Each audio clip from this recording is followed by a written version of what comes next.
ఒక సన్మాన కార్యక్రమం జరుగుతుంది అని అంటే ఒక రాజ్యసభ సభ్యుడిగా. ఎందుకంటే మీ అందరికీ తెలుసు, ఒక పెద్దల సభ అయినటువంటి ఒక రాజ్యసభకి సంబంధించి ఒక రాజ్యసభ సభ్యుడిగా మళ్ళీ రెండవసారి సానా సతీష్ గారిని ఇవాళ కూటమి ఇవాళ ఆయన నిర్ణయించింది అని అంటే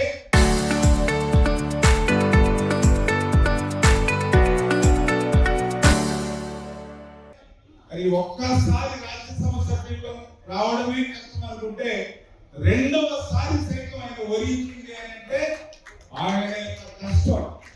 ఎందుకంటే ఈ రోజు కాదు, ఆ రోజు 2019, 2024 5 సంవత్సరాల ఆ రోజు వైసీపీ పాలనలో మనం అందరం కూడా చూసాం. ఏ ఇంటి దగ్గర ఏ నేత దగ్గర అయినా సరే పేపర్ వేసేవాడి కంటే ముందు పోలీసులు వచ్చుకునేవాడు మన ఇంటి దగ్గర. ఆ రోజు 5 సంవత్సరాల పాలనలో, ఆ రోజు 5 సంవత్సరాల కక్షలు, కేసులు, వేధింపులు, ఆ రోజు రాక్షసమైనటువంటి కిరాతకమైనటువంటి నీతితో నిరంకుశత్వమైనటువంటి పాలనలో ఆ రోజు సానా సతీష్ గారు తెలుగుదేశం పార్టీకి బలంగా ఆ రోజు గోదావరి జిల్లాలో నిలబడి, అందులో కూడా ముఖ్యంగా ఆ రోజు మనందరం కూడా చూసాం. ఆ రోజు నారా లోకేష్ బాబు గారు ఆ యొక్క నీతితో పాలన వ్యతిరేకిస్తూ గొప్ప నుంచి ప్రారంభమైనటువంటి యువకుల పాదయాత్ర ఆ రోజు గోదావరి జిల్లాలో ప్రారంభమైన నడిపించి కూడా ఆ రోజు ఆయన వెన్నంటి ఉంది. ఎందుకంటే ఆ రోజు మనం చూసాం నారా లోకేష్ బాబు గారికి సైతం మరి ఆ రోజు యువకుల పాదయాత్రలో కూడా ఎన్ని వేదికలు చేశారో ప్రత్యక్షంగా లోకేష్ గారితో పాటు మనం కూడా చూసాం, నేను కూడా చూశాను. కనీసం మీకు అభివాదం చేయడానికి చిన్న స్టూల్ ఇస్తే ఆ స్టూల్ కూడా లేకుండా లాక్కునేటువంటి పరిస్థితి, చిన్న హ్యాండ్ మైక్ తో మీతో మాట్లాడాలని అనుకుంటే కనీసం హ్యాండ్ మైక్ కూడా లాక్కునేటువంటి పరిస్థితి. అటువంటి యువకుల పాదయాత్ర, అటువంటి వేదికలతో ఉన్నటువంటి ఎదిరించేటువంటి పాదయాత్రకి మరి ఆ రోజు నారా లోకేష్ బాబు గారికి కూడా ఈ గోదావరి జిల్లాలో అండగా దండగా ఉన్నటువంటి సానా సతీష్ గారు. అందుకే ఈ రోజు ప్రేమించి కష్టపడే ప్రతి వ్యక్తికి కూడా తెలుగుదేశం పార్టీలో న్యాయం జరుగుతుంది.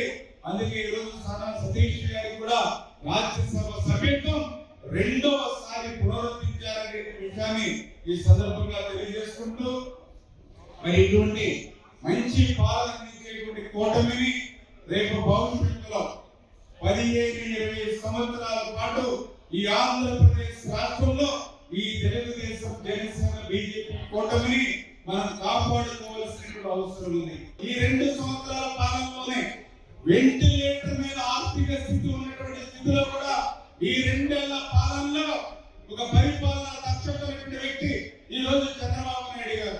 ఆయనకి కొన్నంత అండగా ఇవాళ ఉప ముఖ్యమంత్రి పవన్ కళ్యాణ్ గారు, వీరిద్దరికి తోడుగా నరేంద్ర మోడీ గారు ఈ 2 ఏళ్ల అభివృద్ధి సంక్షేమ పాలన చూసినటువంటి గొడ్డల పార్టీ ఇదే పాలన రేపు భవిష్యత్తులో నడుస్తూ ఉంటే రేపు 29లో ఆ 11 సీట్లు కూడా రావనేటువంటి ఆలోచనతో ప్రతి రోజు కూడా అబద్ధాలు అసత్యాలు. నిన్న మొన్న కూడా చూస్తూ ఉన్నాం పేపర్లో క్రెడిట్ చోరీ చేస్తున్నారని జగన్మోహన్ రెడ్డి మాట్లాడుతూ ఉన్నాడు. అసలు జగన్మోహన్ రెడ్డి క్రెడిట్ ని ఎవరు కూడా అందుకోగలరు. ఎందుకంటే జగన్మోహన్ రెడ్డి గాడులు ఏదైతే inside trade credit, Jaganmohan Reddy credit ని నాకు తెలిసింది ప్రపంచంలో ఎవరు కూడా అందుకోలేనటువంటి పరిస్థితి.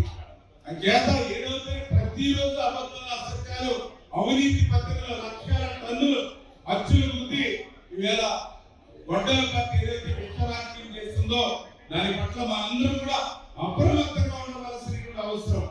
ఎందుకంటే నిన్న మొన్న చూసాం రాజధాని రైతుల మీద గొడ్డల పార్టీ ఏ రకంగా దాడికి వెళ్ళిందో. ఆ రోజు 5 దినాలు ఈవేళ ఈ రాష్ట్రం కోసం, గూడు కోసం, నేల కోసం రైతులు తమ విలువైన కనీసం తినడానికి టేబుల్ చేసే ఆకులు కూడా ఇవ్వకపోతే రోడ్డు మీద కూర్చుని ఏ రకంగా అయితే ఆ రోజు రైతులు భోజనం చేసేటువంటి పరిస్థితి ఈ రోజు ఎవరు కూడా మర్చిపోవాలా. మహిళా రైతుల్ని మరి ఆ రోజు చేతుల కుర్చీలు పట్టుకుని పిడిగుద్దులు కొట్టి ఆ రోజు ఏ రకంగా మహిళా రైతులు సైతం అవమానపరిచారు.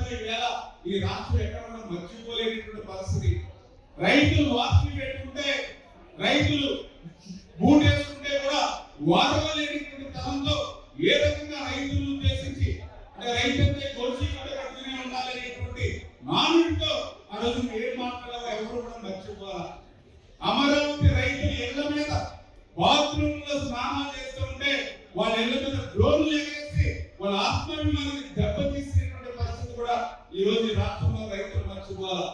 ఈ రోజు మళ్ళీ నీవు ఓటమి నుంచి పాఠాలు నేర్చుకోకుండా, గుణపాఠాలు నేర్చుకోకుండా మళ్ళీ ఈ రోజు అమరావతి రైతులు ఆ రోజు మామిడి అన్నారు, మళ్ళీ ఈ రోజు అమరావతి మీద మళ్ళీ దాడి పెడుతూ ఉన్నాం. అంటే ఈ రకంగా ప్రతి రోజు కూడా విషయం మరి ఈ రాష్ట్రంలో పోస్తూ గొడ్డల పార్టీ ఏదైతే రాజకీయం చేస్తుందో దాన్ని కూడా ఎప్పటికప్పుడు కనిపెట్టుకుంటూ అప్రమత్తంగా ఉండాలని చెప్పి మరొకసారి ఈ సందర్భంగా తెలియజేసుకుంటూ మరి తప్పనిసరిగా ఆనా సతీష్ గారి భవిష్యత్తులో కూడా మరింత ఉన్నతమైనటువంటి పదవులు ఈ రోజు అధికారం పోగానే మరి వేల కాపులు గుర్తు వచ్చారు.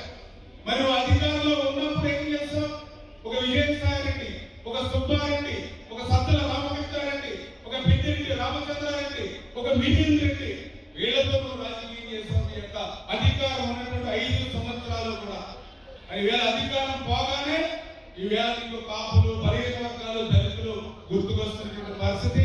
అంచేత ఇటువంటి క్షుద్ర గొడ్డల పార్టీ పట్ల మనందరూ కూడా అప్రమత్తంగా ఉండి ఏ రకంగా అయితే మొన్న 2024లో 100% స్ట్రైక్ రేటుతో మన కూటమి ఏ రకంగా గెలిపించామో రేపు భవిష్యత్తులో ఎప్పుడు ఏ ఎన్నిక జరిగినా ఈ గోదావరి జిల్లాలో గొడ్డల పార్టీకి భోగి